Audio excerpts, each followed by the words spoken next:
जय हिंद दोस्तों इस वीडियो में मैं आपको बताने वाला हूं विषय हिंदी क्लास 12th का सिलेबस। वीडियो में शुरू से लेकर अंत तक बने रहे दोस्तों। और एक बात मैं आपको बता दूं, जो सिलेबस आपका बोर्ड एग्जाम 2021 और 22 के लिए था वही सेम सिलेबस 2022 और 23 के लिए भी रहेगा। इस बार सिलेबस में कोई भी चेंजिंग नहीं हुआ है, मैं आपको क्लियर यहीं पर कर दे रहा हूं।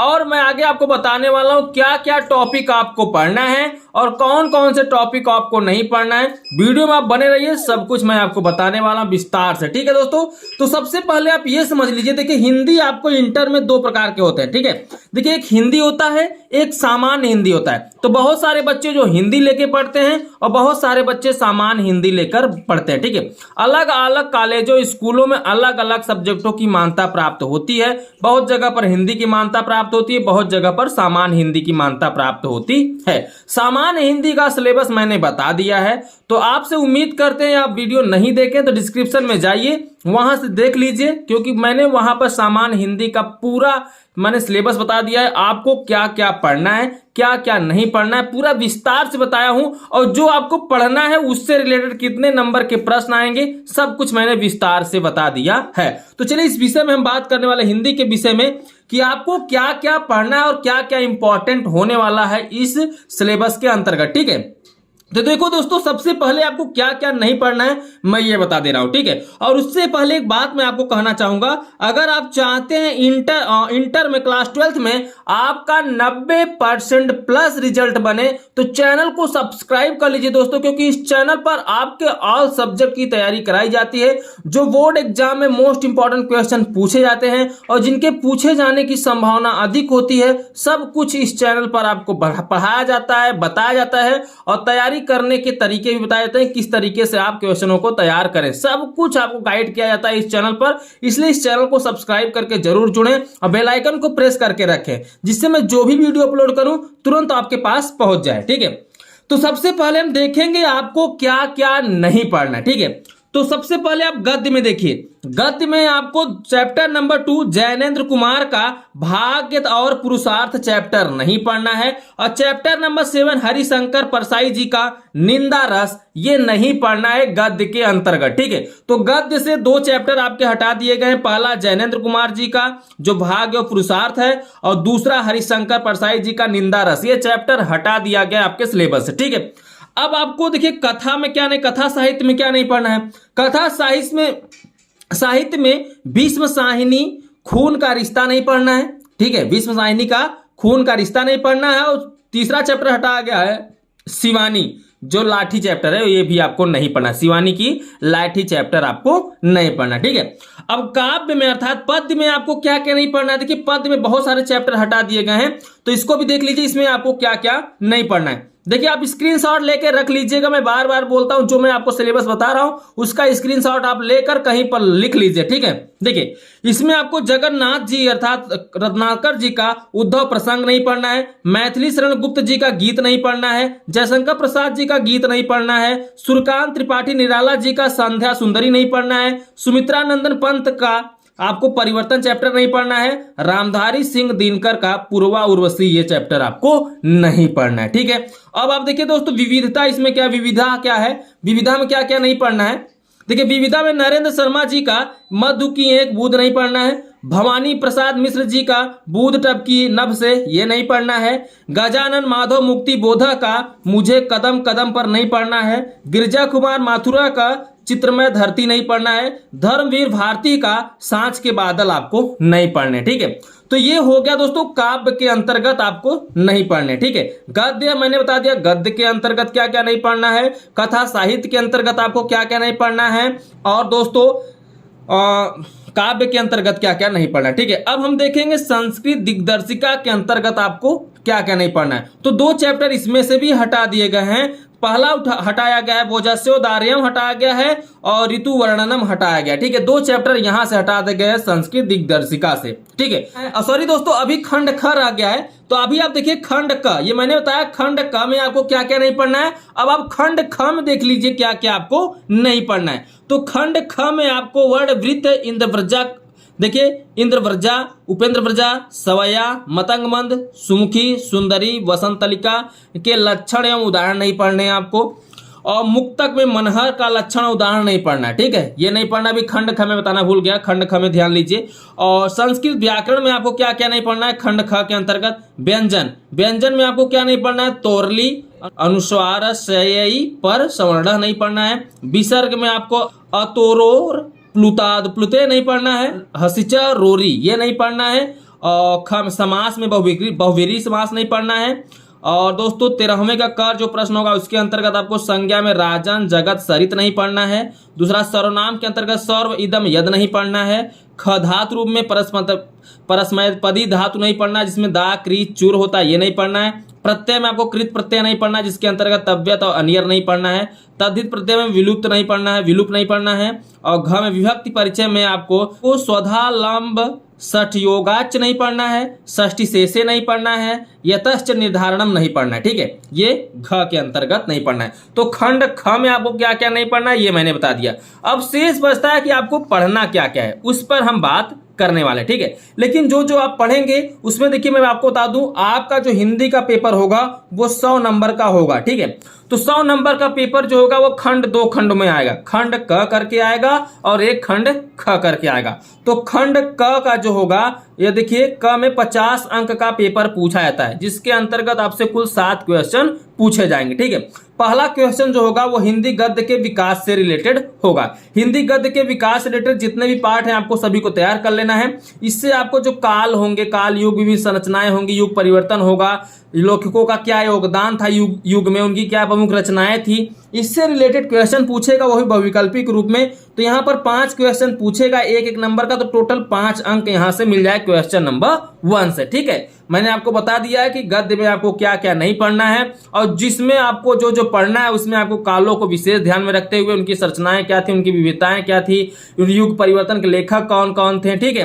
तो रचनाओं, योगदान इनका क्या था उसमें, ये सब तैयार करके रखिएगा। 5 नंबर यहाँ से फिक्स हो जाएगा। तो क्वेश्चन नंबर 1 में आपसे पूछेगा हिंदी गद्य का विकास। चलिए चलते हैं क्वेश्चन नंबर 2 की तरफ।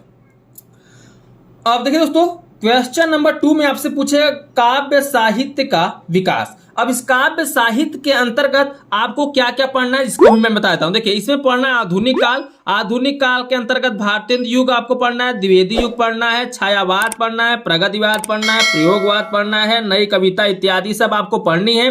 फिर आगे बोला कि काव्य प्रवृत्तियों, उनमें परिवर्तन, प्रतिनिधि एवं कवि एवं उनके प्रमुख कृतियां, ये वस्तुनिष्ठ प्रश्न आएंगे, वह विकल्पी प्रश्न के रूप में आएंगे। जो आपको दोस्तों यहां से 5 क्वेश्चन पूछेगा एक एक नंबर का, और टोटल 5 नंबर का क्वेश्चन होगा क्वेश्चन नंबर 2। आई होप कि आप समझ चुके होंगे।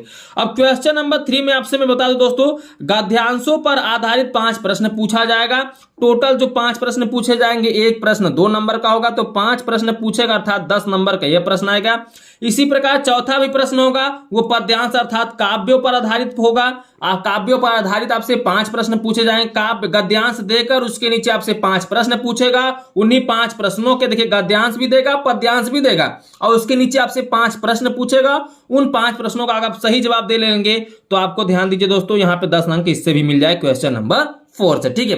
तो ये तैयारी कैसे करना है और कौन से आपको गद्यांश पढ़ने हैं, कौन से पद्यांश पढ़ने हैं, किन किन गद्यांशों पद्यांशों का तैयारी कर लेंगे तो आपके बोर्ड एग्जाम में पक्का फंस जाएगा, ये सब मैं आपको बताऊंगा। बस इस चैनल से जुड़े रहो और विधिवत तरीके से मैं आपकी तैयारी करा दूंगा बोर्ड एग्जाम की, और आसानी से आप 90% प्लस अपना रिजल्ट ला लेंगे, ये मैं गारंटी दे रहा हूं। बस इस चैनल से आप जुड़े रहो, जो जो मैं तैयार कराऊंगा उसको तैयार करते चलिएगा, ठीक है।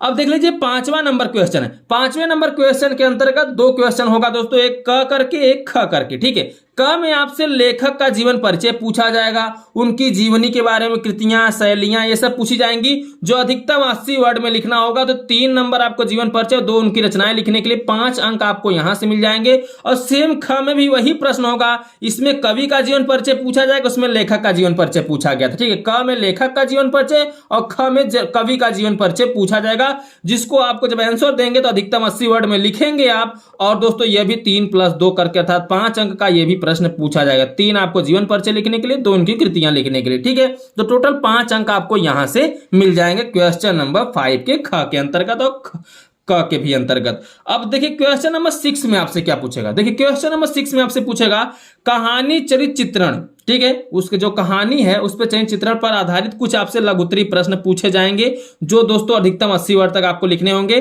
तो सिर्फ एक ही प्रश्न पूछेगा जो 5 अंक का होगा, तो टोटल 5 अंक का यहां पर भी आपसे प्रश्न पूछा जाएगा, ठीक है। अब क्वेश्चन नंबर 7 को देख लीजिए। तो क्वेश्चन नंबर 7 में 3 प्रश्न होंगे, 3 मतलब इसमें आपको क्या करना होगा, क्वेश्चन तो एक ही पूछा जाएगा, लेकिन उससे कैसे क्वेश्चन पूछे जाएंगे, इससे किससे रिलेटेड क्वेश्चन आपके सामने आएगा मैं बता देता हूं, ठीक है।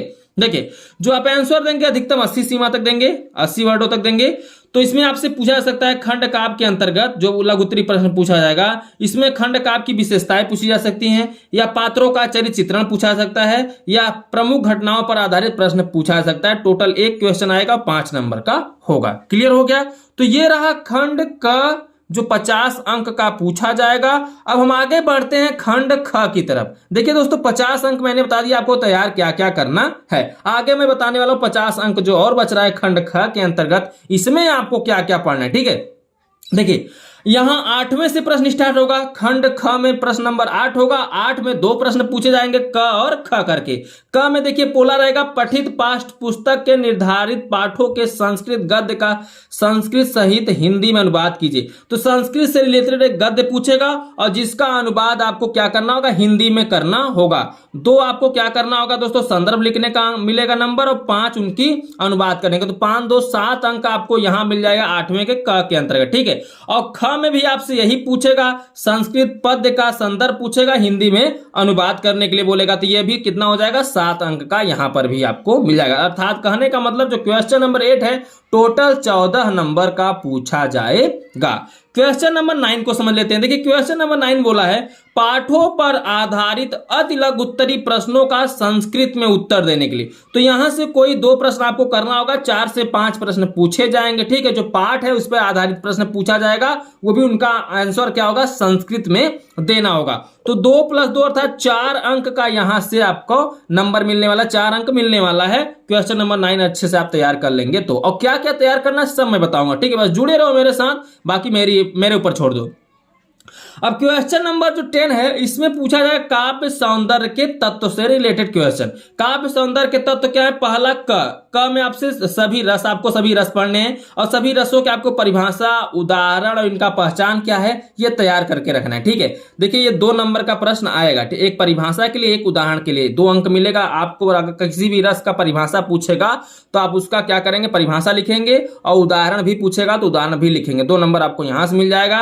और ख में आपको पढ़ना है अलंकार। अलंकार देखिए 2 प्रकार का होता है, एक शब्द अलंकार, एक अर्थ अलंकार। शब्द अलंकार में आपको अनुप्रास पढ़ना है, यमक पढ़ना है, श्लेष पढ़ना है। इसके साथ साथ जब पढ़िएगा अनुप्रास, यमक, श्लेष, अलंकार तो इनका परिभाषा और उदाहरण हमेशा तैयार रखिएगा, ठीक है। और अर्थ अलंकार के अंतर्गत उपमा अलंकार, रूपक अलंकार, उत्प्रेक्षा अलंकार, संदेह, भ्रांतिमान, अवन्वय, प्रतीत, दृष्टांत तथा अतिशयोक्ति, ये सभी आपको अर्थ अलंकार पढ़ने हैं, जिसका आपको परिभाषा एवं उदाहरण भी तैयार करना है। और आएगा कितने नंबर का, 2 नंबर का आएगा, ठीक है। चलिए ग आप देखिए 10वें का ग नंबर का जो क्वेश्चन होगा इसमें आपसे पूछा जाएगा छंद, ठीक है। और छंद में आपको क्या पढ़ना है, वो भी कौन सा छंद, मात्रिक छंद, ठीक है। मात्रिक छंद में आपको चौपाई, दोहा, सोरठा, रोला, कुंडलियां, हरिगीतिका, वरैवे, ये सब आपको पढ़ना है, जिसका लक्षण एवं उदाहरण तैयार करना है। और टोटल ये 2 नंबर का आपके एग्जाम में पूछा जाएगा। आई होप कि आप समझ चुके हैं मैं बताना क्या चाहता हूं, पढ़ना क्या क्या है आपको। अब क्वेश्चन नंबर जो 11 होगा इसमें आपसे निबंध पूछेगा, ठीक है। निबंध में आपको क्या क्या तैयार करना है,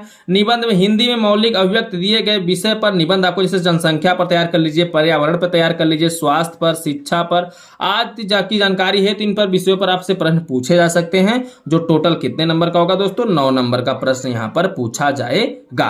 तो ये हो गया खंड ख के अंतर्गत। थोड़ा व्याकरण भी देख लेते हैं दोस्तों। संस्कृत व्याकरण खंड ख के अंतर्गत ही होगा, तो संस्कृत व्याकरण को हम यहाँ पे समझने का प्रयास कर लेते हैं, ठीक है। तो संस्कृत व्याकरण जो होगा इसमें 12 से 13 नंबर जो प्रश्न होगा इसमें वस्तुनिष्ठ प्रश्न पूछे जाएंगे, अर्थात बहुविकल्पी प्रश्न पूछे जाएंगे। और जो 3 प्रश्न होंगे दोस्तों 12 13, ठीक है। यहाँ पे देखिए 12 13 पूछेगा, तो कैसे कहां से रिलेटेड क्वेश्चन होगा ध्यान दीजिए। तो देखिए दोस्तों 12वें नंबर का जो प्रश्न पूछेगा 3 नंबर का पूछा जाएगा। मैं क्लियर कर दे रहा हूं आपको। इसमें स्वर पढ़ना है संस्कृत में, और व्यंजन पढ़ना है, और विसर्ग पढ़ना है। ठीक है, समास में आपको अव्ययी भाव और कर्मधारय समास पढ़ना है। क्लियर हो गया। और 13वें नंबर प्रश्न के अंतर्गत देखिए, अब जो नंबर यहाँ पे अब आ रहा है मैं बताते चल रहा हूँ। और 13वें के क में आपको शब्द रूप पढ़ना है। शब्द रूप में संज्ञा आत्मन नमन पढ़ना है। और ख में धातु रूप पढ़ना है, जो सभी लकारों में पढ़ना है। वो धातु रूप स्था पा और नी को तैयार करना है। जो यहाँ पे देखिए 1+2 यहाँ पे संज्ञा पढ़ने के लिए शब्द रूप पढ़ने के लिए मिलेगा, और धातु रूप पढ़ने के लिए 2 अंक मिल जाएगा। ठीक है, प्रत्यय पढ़ना है, प्रत्यय में आपको कृत पढ़ना है, और कत कत्वा पढ़ना है। ठीक है, ये भी 2 नंबर आपको मिल जाएगा। तद्धित में आपको त्व मतु पढ़ना है। क्लियर हो गया। देखिए, तद्धित प्रत्यय, प्रत्यय 2 प्रकार के होते हैं, कृत प्रत्यय, तद्धित प्रत्यय। तद्धित प्रत्यय में त्व मतु पढ़ना है। क्लियर, ये सब तैयार कर लेना है। और घ नंबर 13 में घ में आपसे विभक्ति पूछेगा, विभक्ति आप तैयार कर लीजिएगा, जो 2 नंबर का होगा। और हिंदी वाक्यों का संस्कृत अनुवाद भी 2 अर्थात 4 यहाँ पे आए, 2 वाक्य पूछेगा, 4 नंबर यहां से भी आपको मिल जाएगा। क्लियर हो गया। तो दोस्तों, कुल कहने का मतलब ये आपका 100 नंबर का मैंने बता दिया कि किस तरीके से तैयारी करना है और कौन से प्रश्न के अंतर्गत आपको क्या क्या पढ़ने हैं। अगर आप तैयारी नहीं कर पा रहे हो तो बाकी मेरे ऊपर जिम्मेदारी छोड़ दो, मैं सब कुछ आपका तैयार करा दूंगा, पूरा सिलेबस ही मैं अच्छे से आपको समझा दूंगा। बस चैनल को सब्सक्राइब करके रखे रहो, बाकी आगे की जिम्मेदारी मेरी है। ठीक है, अगर आप चाहते हैं आपका 90% प्लस रिजल्ट बने तो चैनल को सब्सक्राइब करके इस चैनल से जुड़ जाइए, बाकी मैं आगे तैयारी आपकी विधिवत करा दूंगा। ठीक है, अभी मैं सिलेबस बता रहा हूं तो सभी सब्जेक्टों का सिलेबस मैं यहाँ बता दूंगा, उसके बाद मैं आपका तैयारी कराना स्टार्ट करूंगा। ठीक है, तो चलिए हम आपसे मिलते हैं अगले वीडियो में, तब तक के लिए बाय बाय, जय हिंद, जय भारत।